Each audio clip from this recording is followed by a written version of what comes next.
तालुक्यामध्ये या सगळ्या पक्ष प्रवेश सोहळ्यामुळे अभी आमदार महेंद्र दळवी यांच्याकडनं वारंवार तटकरे साहेबांवरती जे आहेत ते टीका केली जाते। काल त्यांनी तटकरे साहेब ब्लॅकमेलर आहेत अशी टीका केली, त्यावर आपली काय प्रतिक्रिया? महेंद्र दळवींनी अशा प्रकारची टीका करणं म्हणजे मलाच खरं हास्यास्पद वाटतं। ते स्वतःला काय म्हणतात हे आधी त्यांनी स्वतःला विचारावं, कारण लोकसभेच्या निवडणुकीमध्ये असेल, विधानसभेच्या निवडणुकीमध्ये असेल, ज्या ज्या वेळेस काही गोष्टी असायच्या त्यावेळेस नेहमीच मला ते म्हणायचे की मी चिटर आमदार आहे। महाराष्ट्रात कुठेही गेलो तरी मी चिटर आमदार म्हणून ओळखला जातो आणि मला कोणीही चीट करू शकत नाही, हे त्यांचे वक्तव्य आहेत। त्याच्यामुळे स्वतः चिटर असताना दुसऱ्यांना त्यांनी काय बोलावं याच्यापेक्षा दुसरं काय बोलू शकत नाही। आणि ते जर असं म्हटले नसते, असं ते म्हणत असतील तर कुठल्याही देवळात ते चालावं माझी येण्याची तयारी आहे। त्याचे साक्षीदार कोण कोण आहेत हे बोलत असताना ते सुद्धा मी आपल्याला सांगू शकतो। आगामी काळातल्या जिल्हा परिषदच्या निवडणुकीमध्ये देखील रायगड जिल्हा परिषदेवर आमचा भगवाच फडकेल असं देखील ते काल म्हणाले।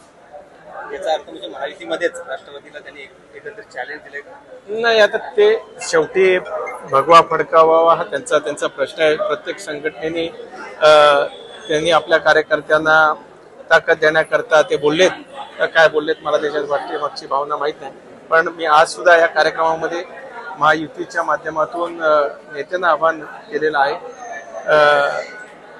ते जसं म्हटलं तसं आमची त्यांना गरज नाही, स्वाभाविकच आम्हाला त्यांना त्यांची गरज आहे असं जर त्यांना वाटत असेल तसं काय त्यांनी मानू नये। राष्ट्रवादी काँग्रेस पक्ष, भारतीय जनता पक्ष आणि इतर मित्र पक्ष आहेत हे मिळून सुद्धा अनेक घडामोडी करू शकतात।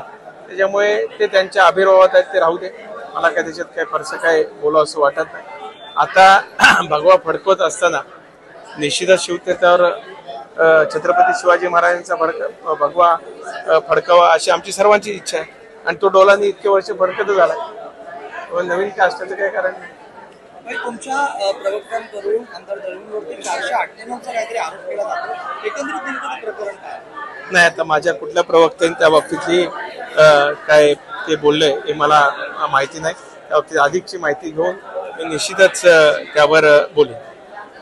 रायगडच्या पालकमंत्रीपद देखील आपल्याकडेच अबाधित राहावं असं देखील तटकरेंवर आरोप केला। यासाठी आपली तटकरे साहेब घराणेशाही करतात असा त्यांचा आरोप आहे आणि सगळंच तटकरे साहेबांना पाहिजे, पूर्ण जिल्हाच त्यांना पाहिजे, सर्वच राजकीय खाती त्यांना पाहिजे असं एकंदरीत त्याचा सूर आहे। आदित्यला पालकमंत्री देण्याच्या बाबतीत खरं तर आम्ही कधीच आग्रही नव्हतो। राज्याचे मुख्यमंत्री देवेंद्रजी असतील, उपमुख्यामंत्री एकनाथराव शिंदे साहेब असतील, उपमुख्यमंत्री अजितदादा असतील, या तिघांनी मिळून तो निर्णय घेतलाय।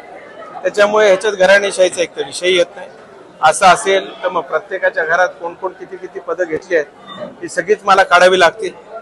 असं कोणच नाही की ज्यांनी घरात पदं नाहीत। महेंद्र दळवींच्या घरात किती पदं आहेत ते पण मला काढावं लागेल आणि त्यांचे असलेल्या इतर लोकांच्या घरात सुद्धा किती पदं आहेत। आता त्यांच्याच 3 नेत्यांच्या घरातली कोण कोण बाशिंग बांधून अध्यक्षपदासाठी तयार आहेत हे सगळ्यांना माहिती आहे। त्याच्यामुळे त्याच्यात अधिक कशाला मी काय बोलू।